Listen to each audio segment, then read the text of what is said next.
பொய்யான மயிலேறும் காட்சி எழியாவும் ஒளி வீசும் தெய்வாம்சமே பொய்யான என் வாழ்க்கை புவி மீது நிலையாக அருள் செய்ய வர வேணுமே நீ அருள் செய்ய வர வேணுமே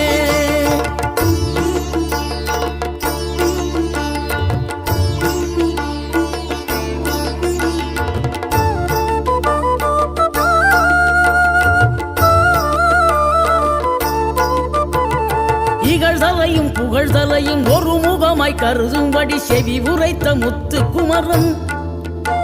நீ வறுமையையும் வளமையையும் சமநிலையை உணரும்படி மதி கொடுத்த செல்வ குமரன் தடை 100 வந்தாலும் செயல் வெற்றியாக்கி தரும் தாராள குணம் கொண்டவன்